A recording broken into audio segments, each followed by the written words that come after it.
Let's go ahead and go through the Math 110 exam for practice. The first question that we come across is graphing exponential functions. Here we're asked to graph f of x equals 1/3 to the x plus 1. One of the things that we recall is there's essentially two different classes of graphs for an exponential function. We have what we refer to as class 1. This would be the graph of b to the x, and this is whenever the base is bigger than 1. An important point we always want to keep track of when it comes to these exponential functions is the y-intercept. Here this intercepts the graph at the order pair 0, 1, and it has as a horizontal asymptote the x-axis, which has equation y equals to 0. The other shape that we commonly see with the graph of an exponential function is when the base is between 0 and 1, and those type would look like this. So they kind of open up in the other direction, if you will. They also have a horizontal asymptote at y equals to 0, as well as they pass through the order pair 0, 1. Knowing that, that's going to help us to graph 1/3 x. This is of the second type. So our base here, b, is 1/3, which is between 0 and 1. So the shape is going to look something like this. And then the only other thing that's being done to this graph is the fact that we have a addition of 1, which is going to be a vertical shift up by 1 unit. So first, let's begin by shifting all of the important points. I want to shift that y-intercept up. So instead of being at 0, 1, it's now going to be at 0, 2. We also need to shift the horizontal asymptote. If the horizontal asymptote before was at y equals to 0, if we shift that up, now it's going to occur at y equals to 1.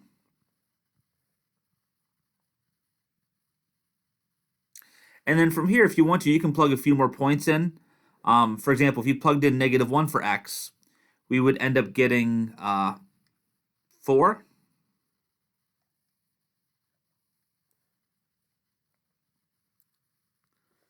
If you plug in, let's say, +1 for x, we would get 1 1/3. But overall, as long as you know the general shape of it by the type, you can just kind of go ahead and put the graph on. Okay. So this is a good sketch of the graph of 1/3 to the x plus 1. They ask us to find the y-intercept. Well, we already kind of did that from above. But if you wanted to do this manually, what you would need to do is evaluate the function f at 0. This is going to be 1/3 to the 0 power plus 1. We know that anything to the 0 power is 1. So it's going to be 1 plus 1, which is 2, which means our y-intercept is the order pair 0, 2. We said that because of the vertical shift up 1, the horizontal asymptote is going to be the line y equals to 1. And now lastly, they ask us to find the domain and the range of the function. For an exponential function, you can do this from the graph, but the domain is going to be all real numbers.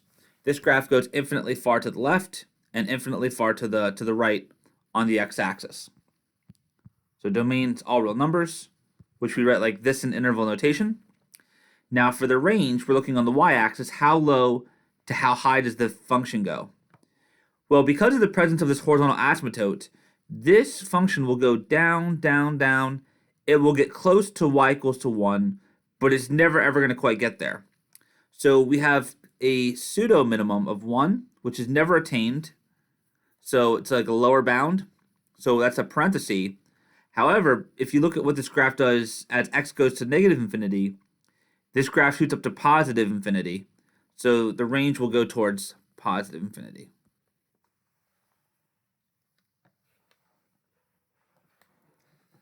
Let's take a look at the next one. So this is another exponential function. The base is e. Recall, e as a value is approximately about 2.718. So this is one of these exponential graphs whose base is bigger than 1. So qualitatively, we know what the shape's going to generally look like. It's going to look like an exponential function with base bigger than 1, which would be something like this. We do, however, have some transformations. If we look at the plus 1 part, that plus 1 is being added in the exponent, and that's going to create a horizontal shift to the left 1. So we have a horizontal shift left 1 unit. And in addition, we also have a subtraction by 3 on the outside of the function. So that's going to be a vertical shift, and that's going to be down 3 units. So any of our important points or features on this graph have to be shifted 1 to the left and then down 3. So let's start by working on that original intercept and the original horizontal asymptote. If I take the ordered pair, which was normally at 0, 1 for the y-intercept, so normally it would have been right here, I need to shift it 1 to the left and then down 3. So that's going to be 1, 2, 3. So that point goes here. Let's also shift the asymptote. If we have our horizontal asymptote and we shift it to the left 1 unit, that's not going to change it. Right? So shifting a horizontal line left or right leaves the line unchanged. However, we do have a vertical shift down by 3. So we need to take that horizontal asymptote, drop it down 3 units from y equals to 0, which means that it will now appear at y equals to -3. The other thing that we would like to know is what is going to be our new y-intercept. So if I plug 0 into this function, f of 0 is going to be equal to e to the 0 plus 1 minus 3, which is going to be e minus 3, which is about approximately, I'm just going to say it's about approximately -0.3. So this graph's going to cross the y-axis at 0, comma, just about -1/3. From here, because we know the type of base we have is bigger than 1, we know that the shape should look something like this.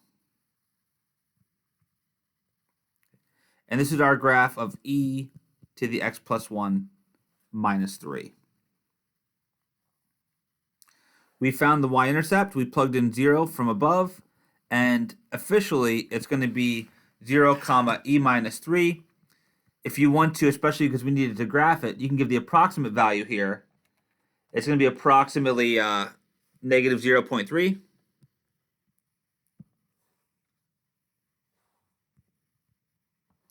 Give the equation of the horizontal asymptote. We said that that was y equals to -3.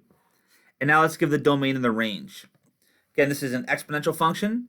It's going to go all the way to the left on the x-axis and all the way to the right. Therefore, the domain is all real numbers. That's -infinity to +infinity.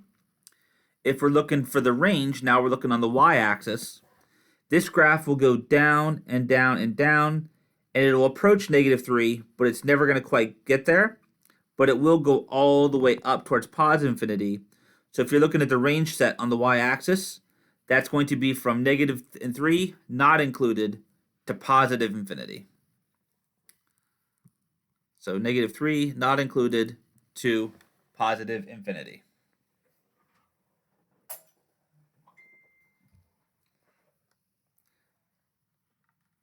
The next thing we want to do is get some practice in example 3.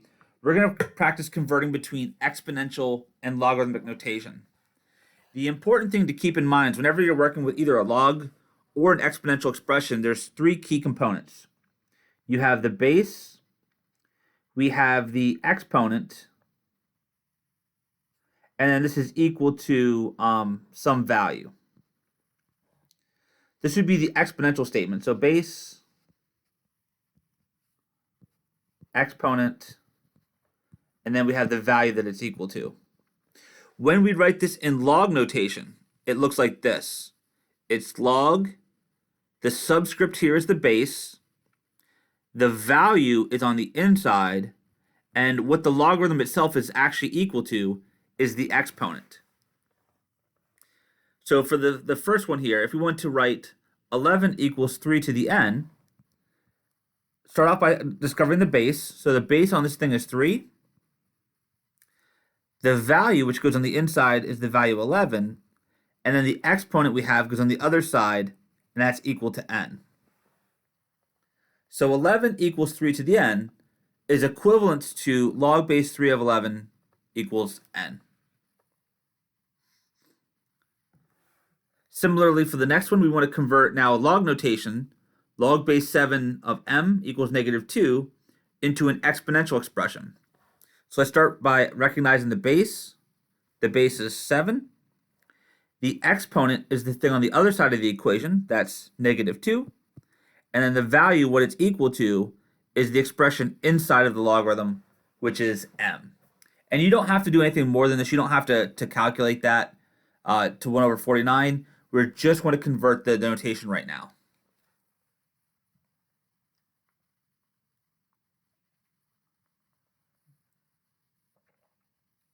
Let's use a calculator to evaluate log base 8 of 16. So for us, we had this what we call a change of base formula. And I'm just going to write it like this. The two logs that we have in our calculator are common log, which is log base 10, or the natural log. If you have a log with any other base b that's maybe not in the calculator, this can be calculated by using the change of base formula, which says that it's going to be equal to the natural log of the value divided by the natural log of the original base. Okay? Or if you prefer, if you're one of those people that likes common logs, it works the same way. This would also be equal to the common log of the value divided by the common log of the base. So with that in mind, we can calculate log base 8 of 16 as follows. This is going to be equal to, and I'll do natural log, that's my favorite. This will be the ln of 16 divided by the ln of 8, which is equal to,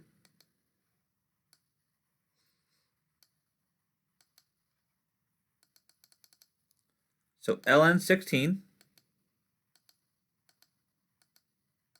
divided by the ln of 8, hit enter, and we get 1.3 repeating. Now, some of you might recognize 1.3 repeating. That's the same thing as 4/3. Or on the test, if you put 1.3 bar, that's also okay too. Notice, though, that it would have worked the same way. We get the exact same answer if instead of using the natural log, if I instead use the common log. If I do common log of 16 divided by the common log of 8, that also gives us the same answer. So this is how the change of base formula works. What's interesting about this one is you didn't even really need to use the calculator for it. This is one we could have actually found exactly. So please be aware of how to do this, though, because there will be a question on the test where you have to use the change of base formula. But this is one we can actually find by hand. If you want to solve for, let me just call it maybe x. If you want to solve for log base 8 of 16, if you don't know what it is, call it x. A common technique then is to change any exponential equation, log equation, into an exponential. This would read 8 to the x equals to 16. And it's the fact that we have 8 and 16, which can both be expressed as a power of 2, is what's allowing us to solve this out by hand, as opposed to being forced to use the calculator. 8 is the same thing as 2 cubed. 16 is the same thing as 2 to the 4th. If you have 2 cubed to the x, that's a power to a power. We multiply the powers. We get 2 to the 3x equals to 4. And now we can use the one-to-one property of the exponential function. If we have 2 to some power equals 2 to some other power, the only way that that can happen is if the two exponents are equal. That means that 3x has to be equal to 4. Divide both sides by 3, and we get x equals to 4/3. Actually, just doing it out by hand. But please make sure you memorize and know the change of base formula for the test.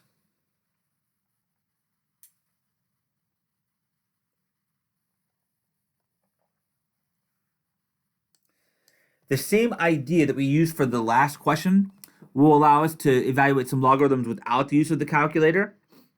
Log base 4 of 4, this is just a property. This is equal to 1. So if you recall, one of the properties of logarithms we discussed is that log base b of the value b is 1. For question 6, if you want to find log base 2 of 1/8, we're asking the question, what exponent do we have to raise 2 to in order to get the value 1/8? Rewrite it as an exponential expression, call it x. This means that 2 to the x equals 1/8. Luckily for us, we can write 1/8 as a power of 2. 8 is the same thing as 2 to the third, but because it's a reciprocal, you can change that to a negative exponent. 1/2 to the third is the same thing as 2 to the negative third power, and then this would apply that x has to equal -3. So this is equal to -3. Question 7 is another one of our properties. We saw earlier that log base b of 1 for any base is always equal to 0. And that's because anything to the 0 power is equal to 1. So if you have a value of 1 inside of a log, that exponent is always going to be 0. We now come to number 8. This is common log, so this is log base 10 of 100. Again, when you work with common log, I still find that for a lot of students it's helpful to explicitly write the base. So I'll put it down there even though we don't have to. This is common log of 10 equals to 100. This is essentially just asking the question, 10 to what power gives us 100? And that should simply be 2, right? If you're asking the question, 10 to what power equals 100? Well, 100 is 10 times 10, which is 10 squared. So common log of 100 is 2. Let's take a look at number 9. We have log base 16 of 4. If you're not sure what the value is, again, the common technique is call it x, and then convert it to an exponential statement. This would be 16 to the x power equals to 4. Couple ways you can handle it from here. Both 16 and 4 are powers of 2, so you could rewrite everything as powers of 2. However, 16 itself is a power of 4, which is what we already have on the right-hand side. I can write 16 as 4 squared raised to the x power equals to 4. Power to a power, we multiply the powers.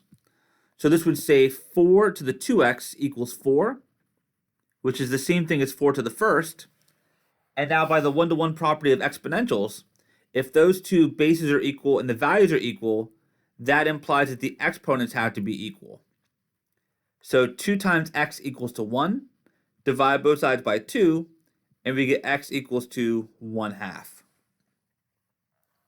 So log base 16 of 4, that's going to be equal to 1/2.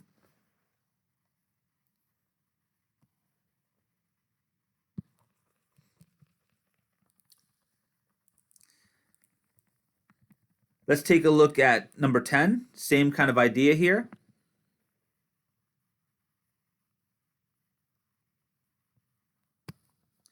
So if we have log base 5 of 1 over the 5th root of 5, the square root of 5, let's call this log base 5 of 1 over square root of 5. If you don't know what it is, call it x. Convert it to an exponential statement. This would say that the base to the exponent equals the value. One thing we could do is we can rewrite the square root. That's equivalent to the 1/2 power. And then because we have a 1 over, we can rewrite that as a negative exponent. So this is the same thing as 5 to the negative 1/2 power. Bases are equal, values are equal. That implies that those exponents have to be equal. So x is equal to negative 1/2. So x equals negative 1/2. Question 11 and 12, these kind of highlight the inverse nature of the log function base b with the exponential function with base b. Recall that if you have log base b of b to the x, that this is simply equal to x. And similarly, b raised to the log base b of x is also equal to x. So these two properties are the composition relationship that shows that log and exponentials are inverse of each other, as long as they have the same base. If that's the case, then we look at number 11. We have e raised to the ln, which is log base e. That's going to end up just giving us the expression 3x. And in 12, we have log base 6 of the exponential function 6 to the power y. That's simply going to be equal to y.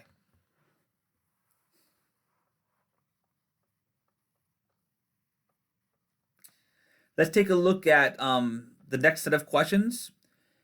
In 13 and 14, we want to use the properties of logarithms in order to expand the expressions. In question 13, we have log base 9 of 81x squared. 81x squared, that's an implied multiplication. So according to the product rule, we can rewrite this. This is the same thing as log base 9 of the first factor plus log base 9 of the second factor. Okay. So that's via the product rule for logarithms. The next thing we can do is if we look at this second term, we have an x to the second power. We can use the power rule for logs to bring that exponent out in front of the log as a multiplication. This becomes 2 times log base 9 of x. And then the last thing we can do is we actually have the ability to evaluate this piece right here. Log base 9 of 81, it's asking the question, what power would you have to raise 9 to in order to get the value of 81? And because we know that 9 squared equals to 81, that means that log base 9 of 81 is going to be equal to 2. So at the end of the day, this thing simplifies to 2 plus 2 log base 9 of x. Okay. So that would be our final answer. And we've expanded it now because there's nothing more we can do. We don't have any products inside of logs or quotients, nor do we have any exponents sitting inside of a log. Let's take a look at 14. We have common log of x to the fourth square root of y divided by z to the seventh. The first thing we can do is apply the quotient rule. We have a log of a quotient. This is the same thing as the log of the numerator, subtracting the log of the denominator.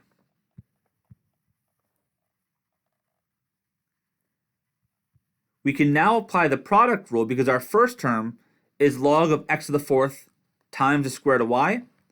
The product rule says that that's the same thing as log of the first factor plus log of the second factor. And now the last step we can do to expand this is each one of these terms on the inside of our logs has some kind of exponent. Okay.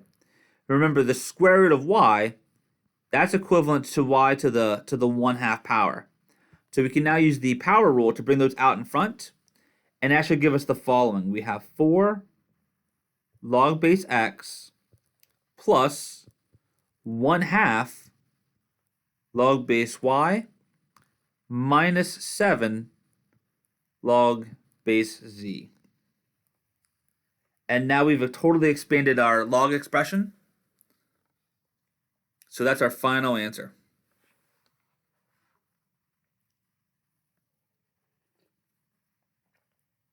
Let's take a look at the next set of problems. Here we're going to work in reverse. We're asked to use properties of logs to condense them to create a single logarithm and to simplify if possible. In 15, we have log base 9 of 27 plus log base 9 of 3. So we have the sum of two logs of the same base. So we can use the product rule to combine them to make this log base 9 of the product of the two values. That's going to be 27 times 3. On the inside, just doing that calculation, 27 times 3 is 81. And we saw this before, but log base 9 of 81 is 2. If you take 9 to the second power, that gives us 81. Therefore, log base 9 of 81 equals 2. Let's take a look at 16. In order to condense these, what we need to do first is use the power rule to take all of these exponents and bring them inside of the logarithms. So first step is we can write this as the ln of x to the 4th minus the ln of y to the 1/3, and then plus the ln of z to the 8th. Okay. From here, you can go right to the final answer if you use the shortcut trick that I taught you in the lecture, and that is we're ultimately going to combine these into a single logarithm. Okay. Any term that had a positive coefficient out in front of it, its value is going to go in the numerator of the fraction. So that means that we're going to have an x to the 4th up top and a z to the 8th up top as well. Okay. Any term, however, that had a negative coefficient out in front of it, its factor is going to end up in the denominator of our answer, okay, like this. If you don't like that, or if you feel uncomfortable, you haven't done enough of these, then you can still work this out using the basic operations, following order of operations going from left to right. So if we focus on the first two, what that would look like would be this. So going from left to right, I come across the subtraction first. So that would say to use the quotient rule. This would become the ln of the first term divided by the second term on the inside, plus we have the ln of z to the 8th. Now with this addition, it would become a product rule. So it's going to be the ln of the first value times the second value on the inside, which also produces, because you can think of the z to the 8th as z to the 8th over 1. So this also gives us the ln of x to the 4th, z to the 8th, divided by y to the 1/3 power. And now we've taken what was originally 3 individual logs and condensed them and wrote them, so now we just have a single logarithmic term.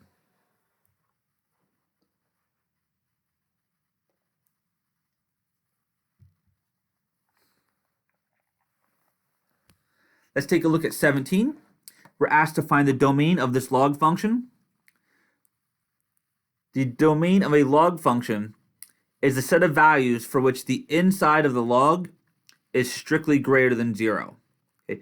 In general, we cannot take logarithms of negative numbers, nor can we take a logarithm of 0 because it's undefined. For this thing to be defined and give us a real value out, we require that the expression inside of the log must be greater than 0. So to find the domain of this thing, I'm simply going to take the inside part, that is 3x minus 12, set it greater than 0 and solve, and that will give us our domain. We add 12 to both sides, we get 3x is bigger than 12, divide by positive 3, and we get the x has to be bigger than 4.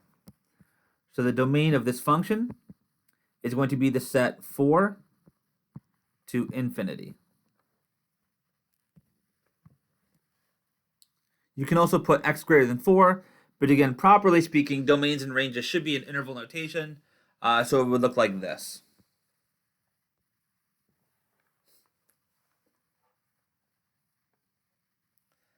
Let's take a look at 18 through 24.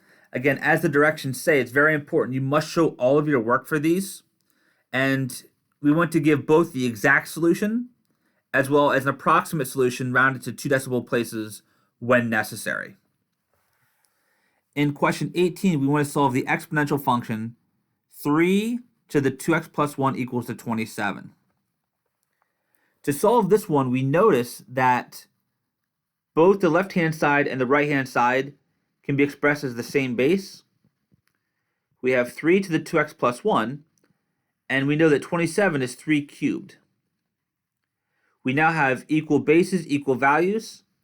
By the one-to-one property of the exponential function, that implies that the exponents have to be equal.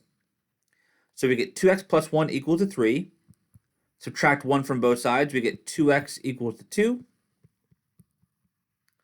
Divide both sides by 2, and we get x equals 2 to 1. Okay, and one of the things that's nice is if you want to, I'm not going to do this for every single one, especially for the exponentials, but you can check it. If everywhere we see an x, let's put a 1. Is 3 to the 2 times 1 plus 1 equal to 27? Well, 2 times 1 is 2, plus 1 is 3. That gives us 3 cubed equal to 27, and sure enough, that is true. So we plugged it in, it checks out. Our solution is x equals 2 to 1.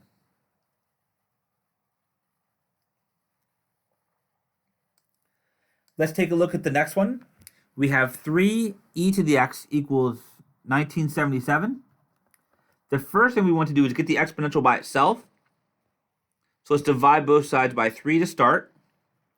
This would give us that e to the x is equal to 659.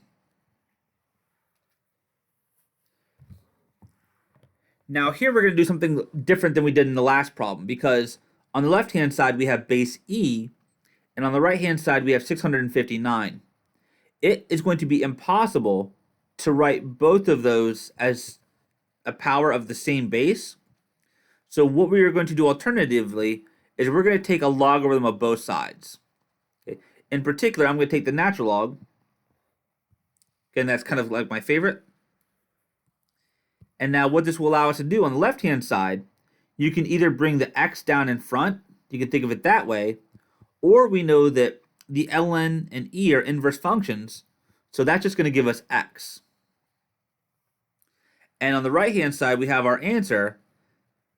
X is equal to the natural log of 659. So this would be the exact solution to this problem. If you wanted the approximate solution, you would plug it into a calculator. So if I do the ln of 659 to 2 decimal places, that would be about 6.49.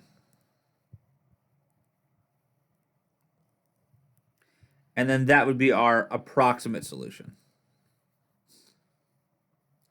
With these approximate solutions, you can check them, by the way, just as you would an exact solution. So if I take 3e raised to the 6.49, keep in mind that that exponent was rounded. So the exponent is approximately 6.49, which means that this answer should be approximately 1977. Let's check that. 3e to the 6.49. It's about 1975, so it is a little bit off, and that's because we rounded the exponent to 2 places. Your calculator does have the ability, though, where if you were to try, for example, and do 3e and raise it to the exact answer, remember the exact answer here was the ln of 659, then that should work out to the exact answer on the right-hand side. And sure enough, it does. We do get 1977, so that proves that this is the correct solution. Let's take a look at the next one. We want to solve 7 to the x plus 2 equals 410. This is a similar type example where it's going to be impossible to write both left-hand side and right-hand side as the same base. So to solve that, we already have an exponential term all by itself on the left-hand side. So we can move to that next step where we're going to take a log of both sides. So I'm going to take the log of 7 to the x plus 2, and I'm going to take the logarithm of 410. The next step is properties of logs. It's going to allow us to take this and move it out in front. So we have x plus 2 times the ln of 7 is equal to the ln of 410. For the next step, algebraically, there's a bunch of different things you can do to get the x by itself. One thing we want to get the x out of the parentheses. But in particular, I don't really want this multiplication by the ln of 7 in there. So it might be a good idea. Let's actually divide both sides by the ln of 7.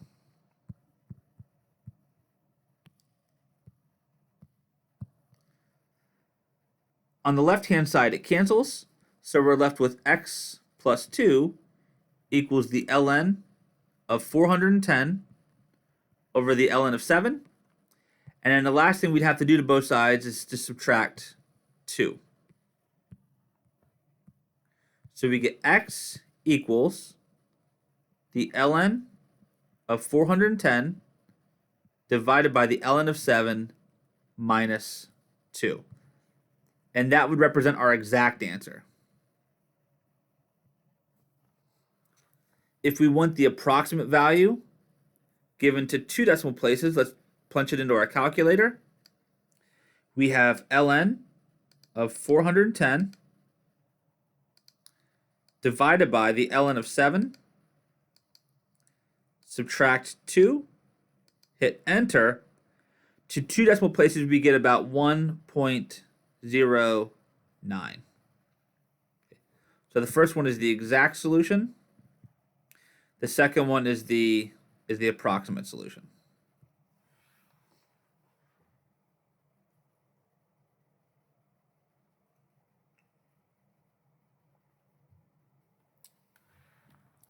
Let me briefly go up here to the algebra on this step right here. Another way that you could have done this would have been the following. Instead of dividing by the ln of 7, some of you might be tempted to distribute the ln of 7 in, which also works. So what happens if instead of dividing both sides by ln 7, what happens if I distribute the ln of 7 in? Well, that would give us x ln 7 plus 2 times ln 7 equals the ln of 410. To get the x by itself, you would now want to remove this term. So you would subtract 2 ln 7 from both sides. You would get x ln 7 equals the ln of 410 minus 2 ln 7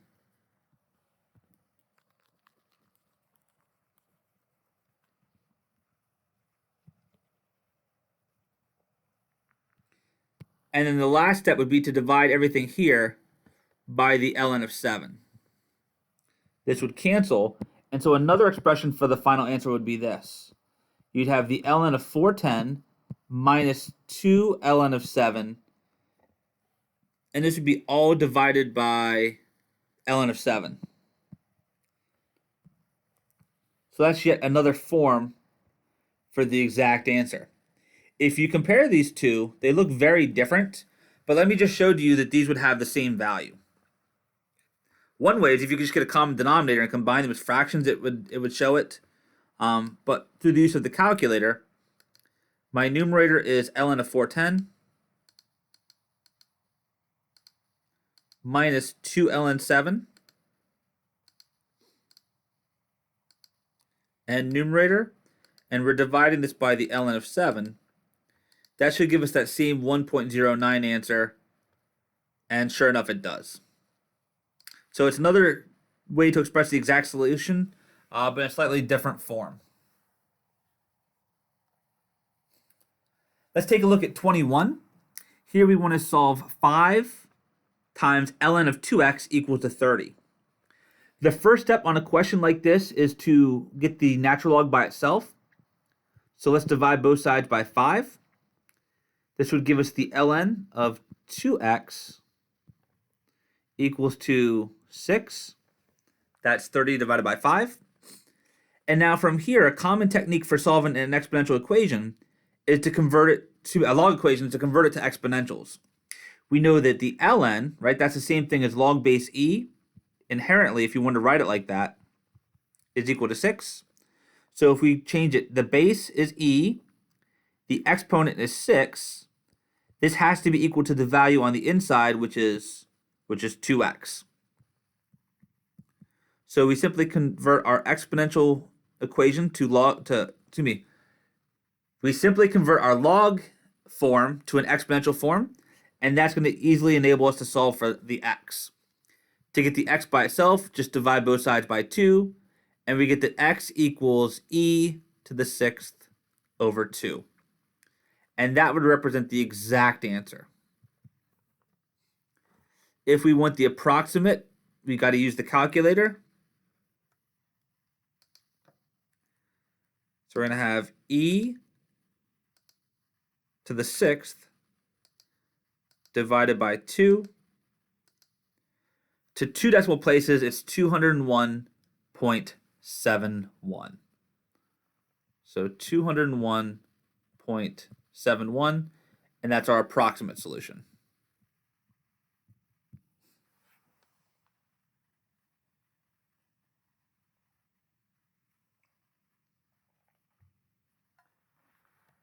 Let's take a look at number 22. We're going to solve this one essentially the same way. The goal is ultimately to have one logarithm on one side, a number on the other side, and then we can convert it to exponential form. However, when we start off with question number 22, one of the things that we recognize is we actually have two logarithms on that left-hand side. So to start, what we're going to do is we're going to use the product rule in order to condense them into a single log. We can write this as log base 6 of the product of the two values. That's going to be x plus 3 times x plus 4 will be equal to the right-hand side, which is 1. So that's the product rule for logs. If you expand the stuff on the inside using either FOIL or if you call it the distributive property, multiply this out first, outer, inner, last, you should get x squared plus 7x plus 12 is equal to 1. And now we're exactly where we want to be. We have a log of some value equals an exponent. Let's convert this now to exponential form. The base, which is 6, to the exponent 1 has to be equal to the value, which is the thing on the inside, which is our x squared plus 7x plus 12. And now at this step, it's just a basic quadratic equation. We should be able to solve this. Let's get one side to 0. So I'm going to subtract 6 from both sides. 0 equals x squared plus 7x plus 6. This thing will factor. It factors as x plus 6 times x plus 1 equals to 0. We're going to set each factor equal to 0 independently. And we get two proposed solutions. X equals to negative 6 and x equals to negative 1. One of the things that we discussed as it pertains to log functions is you have to be very careful here. Okay? It is possible to get extraneous solutions to logarithmic equations.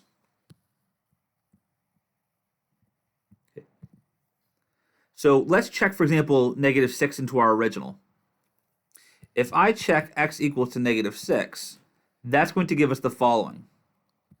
It's going to be log base 6 of negative 6 plus 3 plus, I'm running out of room, log base 6 of negative 6 plus 4. And the question is, does that equal to 1? Okay. Well, if we go any further, notice that this results in log base 6 of negative 3 plus log base 6 of negative 2 equals to 1. On either account of one of these two, the fact that we have a negative inside of a log, remember, logs are not defined for negative values or 0. So what that means is that we plug x equals to negative 6 in, and it will not work. Okay. And the reason why it won't work is because it produces negatives inside of our log. So even though it was a proposed solution, x equals to negative 6 is extraneous. So it doesn't work out. However, I'm not going to do this one. I'll leave it up to all of you to do it. But if you plug in negative 1 into the original, that will check out. And actually, maybe I lied. Let's do this one real quick. Let's check negative 1. If I plug negative 1 into the original, first of all, we're going to have negative 1 plus 3. That's 2. Negative 1 plus 4 is 3. And so we want to see, is it the case that log base 6 of 2 plus log base 6 of 3 is equal to 1? And the answer is yes, it does work. Those two terms on the left-hand side, you can combine them using the product rule. So this is going to be equal to log base 6 of 2 times 3 on the inside. That's going to be log base 6 of 6. And sure enough, log base 6 of 6 does indeed equal to 1. So we plug in this value. It does check out and give us a true statement. So this log equation has just one solution, x equals to negative 1. Okay. And in general, this is a very common practice.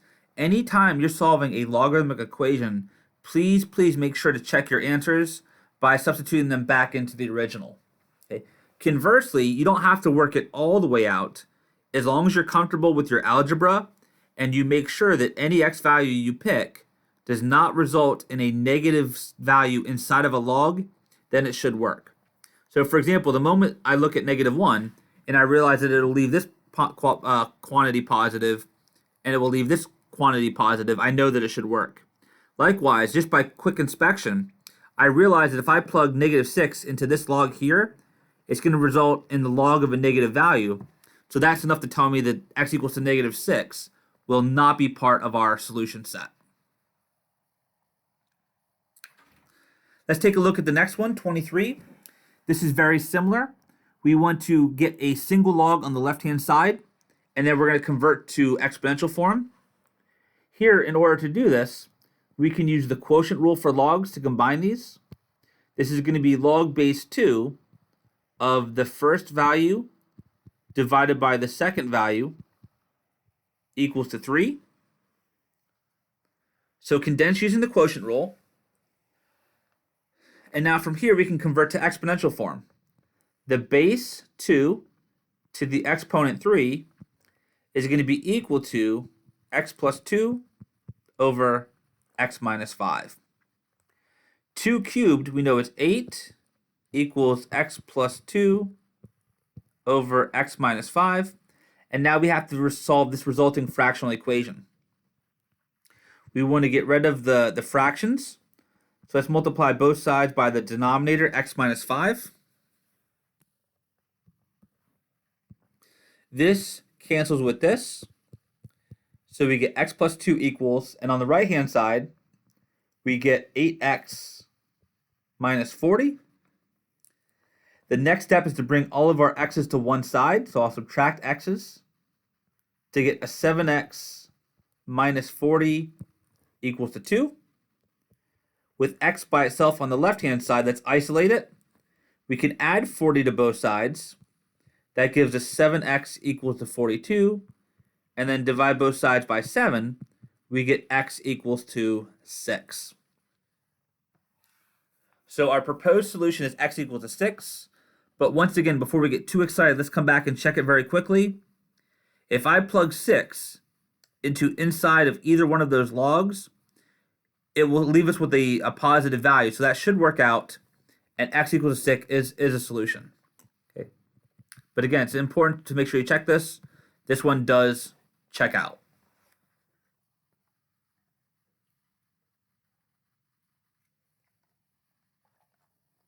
The last example we have is 24, which is slightly different in that we actually have logs on both sides of the equation here.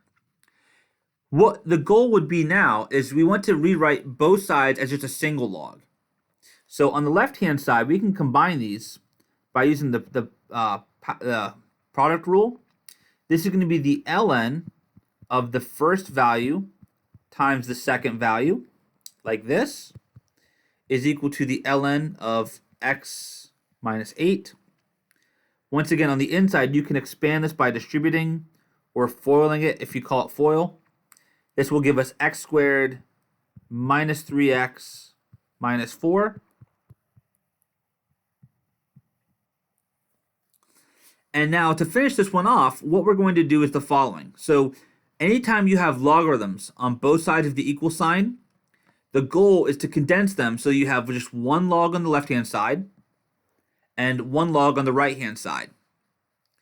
The logarithm function is also one-to-one, which means if you have log of the same base and the value and the exponents are equal, like they are here, that means that the values have to be equal, meaning the inside parts must be equal due to the natural log being one-to-one. So we can drop the log statement and simply set the insides equal. We have x squared minus 3x minus 4 is equal to x minus 8, which results in a quadratic equation. Let's solve that quadratic equation by getting one side to 0. I'll subtract x from both sides, and I'll also add 8 to both sides. That's going to give us x squared minus 4x plus 4 equals to, on the right-hand side, that gives us 0. This left-hand side factors as x minus 2 times x minus 2 equals to 0. We just get one unique factor, which produces the solution x equals to 2. So we get one proposed value, x equals to 2. However, very quickly, if you go to check this, notice that if I plug 2 into either x minus 4 or into x minus 8, we will eventually end up with somewhere in the equation where we have a log of a negative value. So if we go to check this, it turns out that it's not going to be a solution at all. So this one ends up being extraneous.